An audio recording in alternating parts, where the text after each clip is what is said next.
Qual é a história da sua família? Qual é a árvore genealógica da sua família? Bom dia, amigos da Sala 57. Que alegria poder estar com você nesta manhã de segunda-feira e onde nós vamos iniciar o livro de Crônicas, as crônicas do povo de Deus, as crônicas de Israel. Esse é um livro muito bonito, nós vamos aprender muitas coisas, assim como temos aprendido nos outros livros, esse também vai nos ensinar muito mesmo. Eu quero que você esteja aí atento, atenta, pegue a sua caneta, marque a sua Bíblia, faça todas as suas anotações, porque com toda certeza, ao final desse livro de crônicas, nós vamos ter ali grandes aprendizados, né? Só para dar um contexto para você sobre o livro de crônicas, embora ele narre na maior parte os acontecimentos que já nós já vimos no livro de Samuel, no livro de Reis, a gente pode ter uma impressão equivocada de pensar que a gente está diante de uma simples repetição dos mesmos episódios históricos, mas na verdade não é, amigos. E tem um contexto que é muito importante você saber quando nós vamos iniciar agora a leitura desse livro. O livro de Crônicas, ele faz dentro da sua literatura, da sua escrita, né? Ele faz determinada narrativa devido às circunstâncias que o povo judeu teve de enfrentar nos anos seguintes que eles voltaram do cativeiro da Babilônia. Então, a situação por essa época, ela não era mais a mesma antes do cativeiro. Então, quando a gente lê o livro de Samuel, primeiro e segundo Samuel e primeiro e segundo Reis, nós entendemos que a escrita ali era antes do cativeiro. Agora aqui a perspectiva é exatamente outra, né? A monarquia que foi inaugurada na segunda metade do século XII antes de Cristo, com a proclamação de Saul como sendo rei, havia chegado ao seu fim com a destruição de Jerusalém no ano 586 antes de Cristo, e as condições de vida dos judeus não eram agora as mesmas diante do exílio, porque a comunidade constituída pelos repatriados já não fazia parte é, de um estado independente, mas era uma nação agora submetida, eles eram vassalos do Império Persa, eles eram escravos. E ainda que fosse cedo, mas em termos gerais, e diferente das dominações anteriores da Síria e da Babilônia, os governantes da Síria e da Babilônia, eles mostraram bondade nas práticas religiosas de tolerância para com os judeus, ou seja, eles sempre permitiam que os judeus pudessem cultivar e manter a sua própria forma de adoração. E também é certo que outras populações, né, da vizinhança geográfica, eles se revelaram se totalmente hostis, não somente ao povo de Deus, mas ao domínio persa e babilônico, né, sírio e babilônico.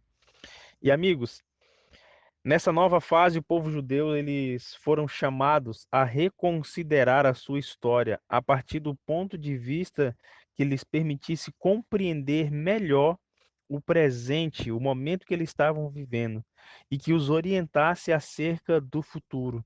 E é isso precisamente que o autor do livro de Crônicas oferece à comunidade pós-exílica, uma reflexão sobre o passado de Israel e uma lição de fidelidade ao Senhor, à sua lei e ao culto no santuário de Jerusalém. Tá bom? Então a gente pode ver aí no livro de Crônicas uma expressão típica do judaísmo pós-exílio, né? E para que o livro de Crônicas fosse composto, o autor ele recorre a materiais, as escritas que nós encontramos em Gênesis, Êxodo, Números, Josué, Ruth, aonde a gente encontra ele extraindo as genealogias. Porém, sobretudo, ele usa muito, nós vamos ver muito aqui indícios literários do livro de Samuel e do livro de Rei, aonde tem uma rica informação, né, fonte de informação que acaba sendo incorporada ao livro de Crônica. E às vezes dá a impressão realmente de que é apenas uma reescrita. Mas na verdade existe todo um contexto aí que é importantíssimo você e eu sabermos. O marco histórico do livro de Crônicas se desenvolve na narrativa não somente onde se deve considerar a reconstrução do templo e das muralhas de Jerusalém. Também se pretende nesse livro, através da leitura dele, restaurar o espírito da comunidade judaica pós-exílio. Porque no momento em que eles são levados para o exílio, que eles são espalhados por todas as terras, há necessidade da reconstrução da identidade deles. Então, o cronista, né, ele rememora para os seus leitores o princípio imutável de que a vida do povo de Israel dependia da sua fidelidade ao Senhor, uma fidelidade de natureza individual, uma fidelidade de natureza coletiva, testemunhada pela obediência à lei e por uma vida de piedade sincera. E é isso exatamente que leva e impulsiona Davi, né, a construção do templo e a traçar as linhas essenciais dos rituais de adoração a Deus. Davi, amigos, sabia, né, enquanto a comunidade israelita fosse fiel à eleição com que havia sido distinguida das demais nações, Deus não deixaria de lhe mostrar o seu favor e de cumprir para Israel todas as promessas feitas a Abraão, Isaque, Jacó e relembradas a Moisés no livro de Deuteronômio. Pois bem, amigos, sejam bem-vindos ao livro de Crônicas. E a gente já começa aqui, aparentemente, uma leitura para alguns que não gostam, né? Parece ser entediante ler as genealogias. Do capítulo 1 ao capítulo 9, nós vamos encontrar várias genealogias e entre uma e outra, algumas frases interessantes para que a gente possa refletir sobre elas. Por isso que eu perguntei qual é a história da sua família. Muitas vezes a gente não dá valor à genealogia, mas existe uma importância muito grande. Pensa comigo assim, a genealogia do capítulo 1, ela toda ela é uma descrição na íntegra do que aconteceu no livro de Gênesis. Gênesis. Veja que aqui nós já estamos séculos na frente. E a gente pode dizer, né, alguns milhares de anos aqui na frente desde a criação de Adão. E ainda assim, a literatura recorre ao escrito do livro de Gênesis. Adão gerou Sete, gerou Enos, Cainã, Maalalel, Jared, Enoque, Matusalém, Lameque, Noé, Sem, Cã e Jafé. E aí então começa a discorrer o restante da descendência de Noé. Queridos amigos, o livro de Gênesis não é um livro poético, não é um livro de parábolas, principalmente os primeiros capítulos, né, como a gente já discutiu em alguns jejuns da semana passada. E você pode levar em consideração.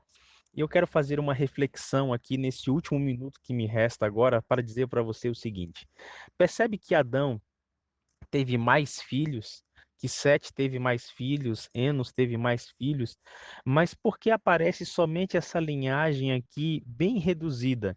Adão gera Sete, que gera Enos, Cainã, Malalel, Jared, Enoque. Por que que aparece? Porque aqui são exatamente aqueles que adoraram ao Deus verdadeiro. Aqueles que se rebelaram não são contados aqui nesse momento da genealogia de Adão. Mais à frente você vai ver que eles começam a ser contados, mas até o momento antes do dilúvio só é contado aqueles que se consagram, aqueles que se dedicaram, que fizeram aliança com o Deus de Israel. O início da genealogia será a mesma que vai ser usada no fim da genealogia da história desta terra. Só serão contados aqueles que fizerem aliança com o Deus de Israel. E o meu desejo é que o seu nome esteja escrito no livro da vida. Um grande abraço a você, uma ótima segunda-feira e amanhã avançaremos no livro de Crônicas.